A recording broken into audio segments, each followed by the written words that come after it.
Let's just go back here. I'm going to record this one. I think I recorded yesterday, but I don't know if I ever actually put it up on the website or not. I need to do that with you guys, right? So today, we're going to know the definitions of extinct, endangered, extirpated, threatened, and vulnerable. We're going to be able to understand the health of top-level carnivores as an indicator of ecosystem health.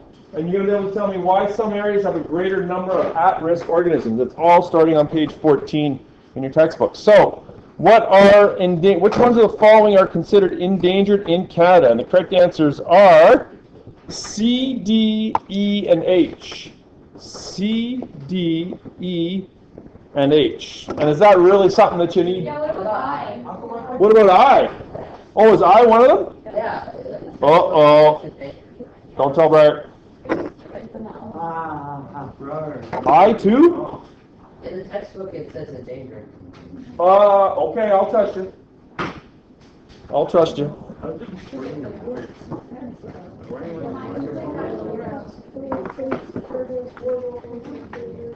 Josh, remind me at the end of this class to make that change to my notes so that the next time I don't look like a fool.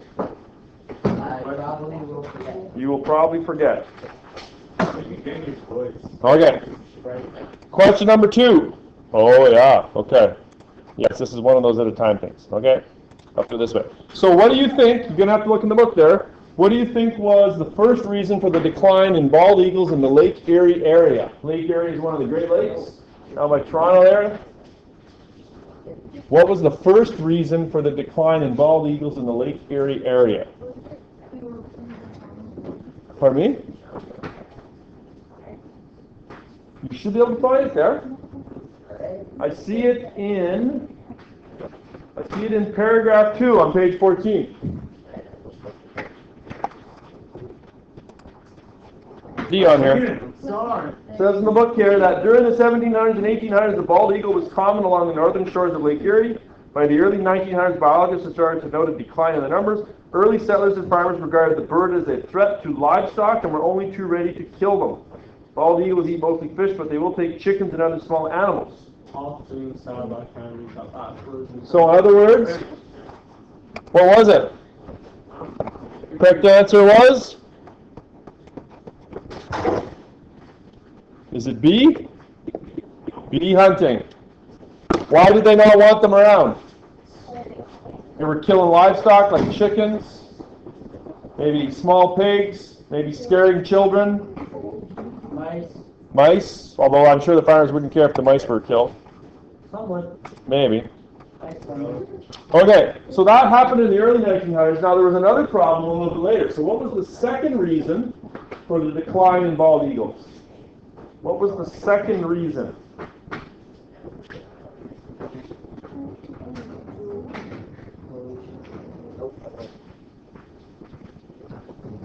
How do you guys like the clickers? Are they good?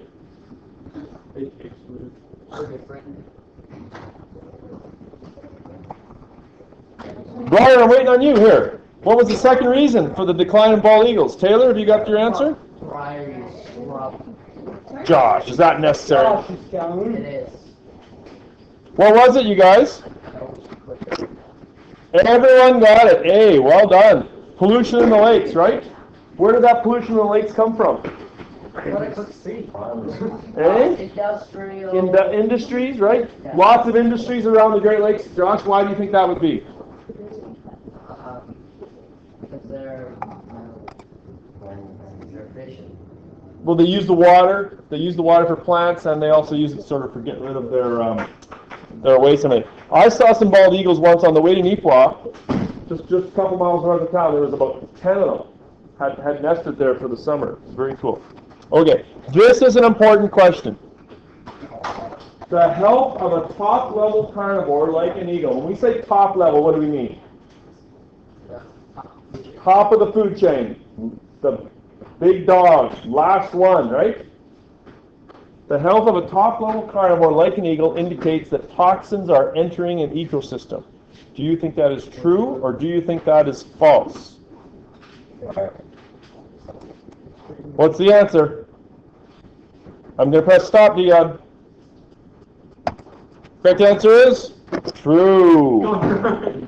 True. Why is the health of a top-level carnivore like an eagle, indicating that toxins are in the ecosystem. How come? Anybody know? Taylor, why? Exactly. They depend directly or indirectly on all other members of the food chain. So in other words, right, you got all these, we'll say like algae, that are being eaten by fish, that are being eaten by, we'll make it simple, eaten by eagles, right? So all the toxins that the algae absorbs end up in the fish, and all those toxins end up in the eagles. And how many fish do eagles eat? A lot. Maybe, I don't know, maybe one a day, maybe one every 2 or 3 days, right? Every fish, all of their toxins, right? How many fish get eaten by the eagle? Over years,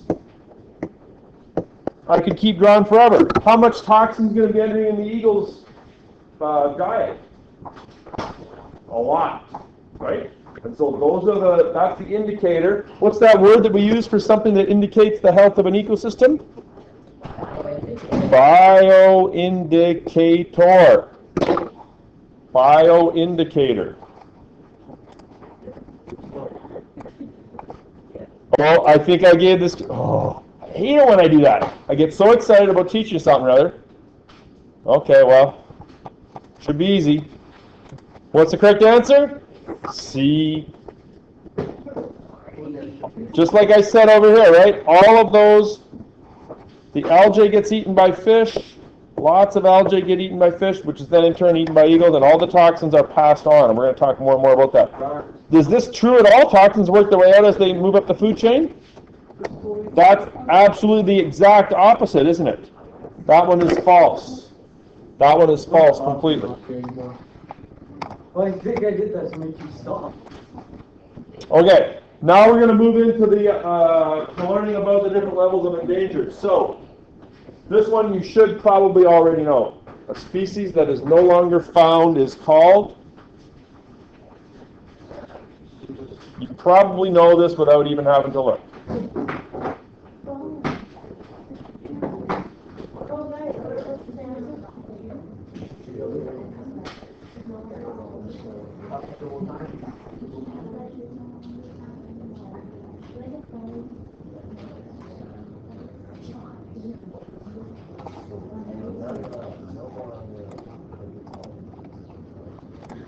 I can't do it.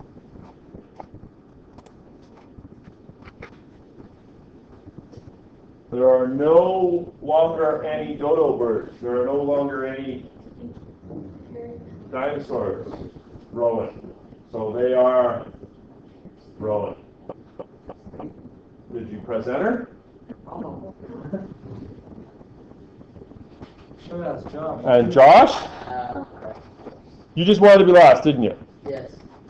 Correct answer? Oh, who put E? Those are, you put E. I can tell. I'm going to look later. Those are, so we put E. And you listen to it. Omar, so easily led astray. Extinct. Okay, now they're going to get a little harder. What does it mean? What's the word for a species that is close to extinction, almost extinct, in all parts of Canada, or a large area? Is that, well, I think you know that it shouldn't be A. Hopefully no one answers A. Is it extinct, endangered, extirpated, threatened, or vulnerable? And I think if you're looking carefully, at the bottom of page 14, you should find them, right? So it shouldn't take too long to go through.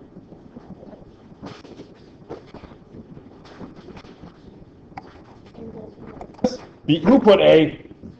Briar, I could tell. Those are again. They totally put A. Is this from Mark? Mark. Endangered. Hey, what if I Endangered. have the wrong answer on the clicker but the right answer on the paper? Yeah? You're failure. Okay, the next level, you might even figure out the system that I'm using here. A species that is at risk because of low numbers at the fringe of its range.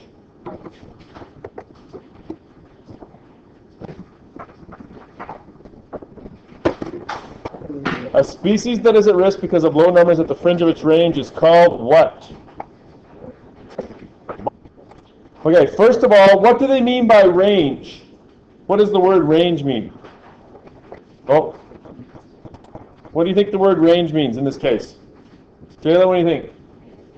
In its area where it lives, right? So the fringes at its range would be like the outer boundaries, right? So in other words, if there are low numbers in this area, then that's called what?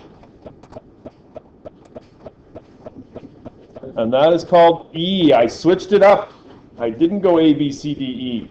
It is called vulnerable. It looks like I fooled a couple of people who answered C. I answered B. Yeah. We've done B already. You told me about B. No, I didn't. E, vulnerable. A species that is vulnerable and may become endangered if factors are not reversed. That is vulnerable and may become endangered if factors are not reversed. In other words, they're continuing to decrease in numbers. Continuing to decrease in numbers. I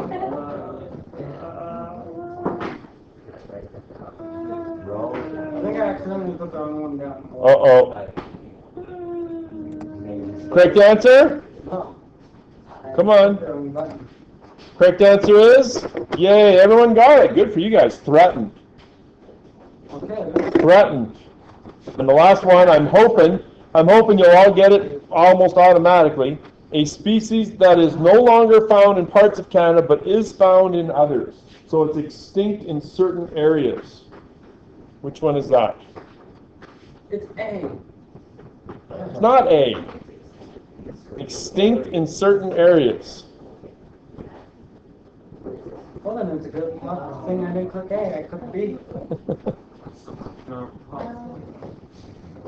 Are you counting the numbers, counting the minutes down, Dion? You're not enjoying your time with me? I said yes. Would I be able to leave early? No, of course not. Josh, you already laughed. You can enter your answer. The correct answer is, survey says, C. Yay, extirpated. Okay. What is the order of from like really bad to like not so bad? What's the order? Extinct is the worst. And what? Endangered, vulnerable, and extirpated. Yeah. So it just means that it's gone extinct in certain areas, that type of thing, right? That's kind of the order of, what would you call that? Danger of extinction? Okay. So the big question is, we're going to do a couple, oh, can't do that.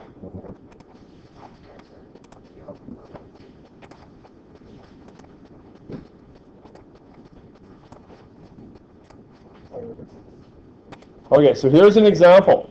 Can you, now using those definitions, can you now classify this?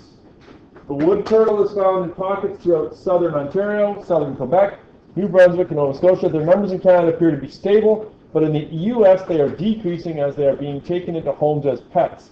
They are extinct, endangered, extirpated, threatened, or vulnerable. And it's not the easiest question. I will certainly admit that.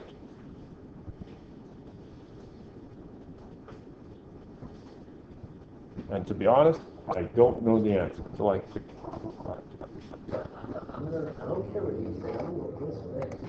Furbish's lousewort is a tall herb that grows on riverbanks. In Canada, it grows only on a 200-kilometer stretch of the St. John River in New Brunswick.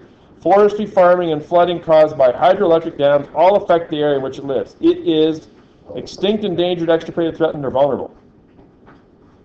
So it only grows in a very small area, 200-kilometer stretch of the St. John River, which is why we don't know what Furbish's lousewort looks like. Did I have a picture of it? I thought maybe I did. Yeah, purple loosestrife ain't endangered. No, that's for sure. Yes.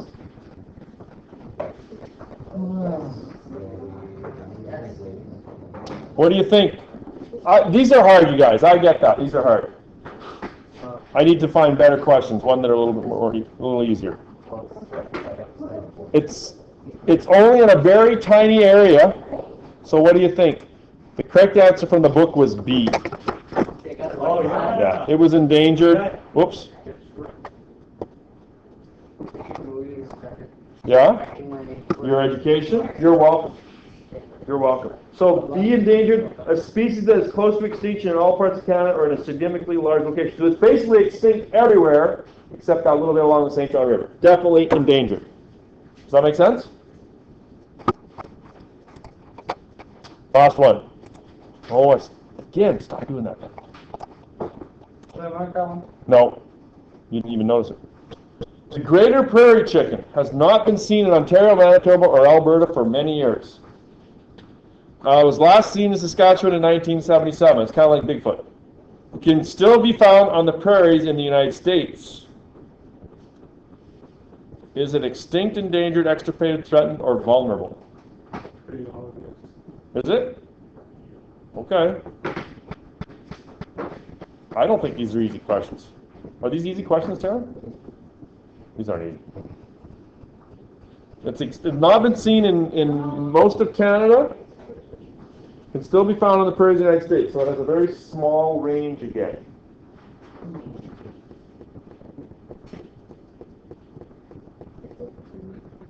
I'm going to have to click the button because I don't know what's right.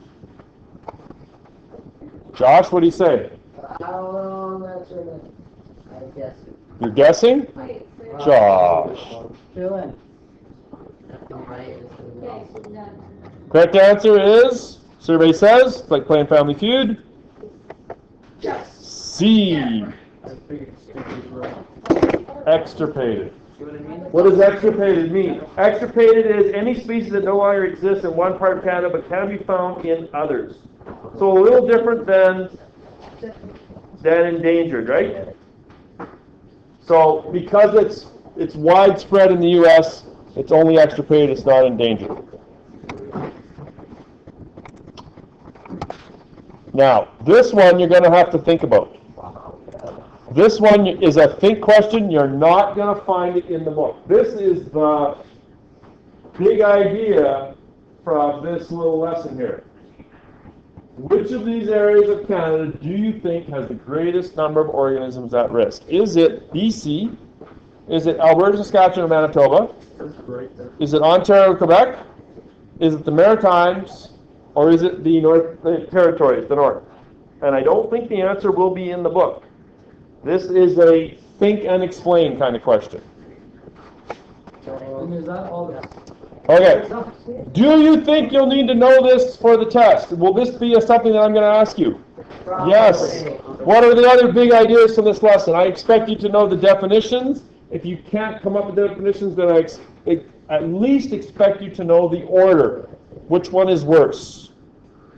Okay, I expect you to know the order, and I expect you to have an understanding of why Ontario and Quebec have the most number of organisms at risk. I have something to show you.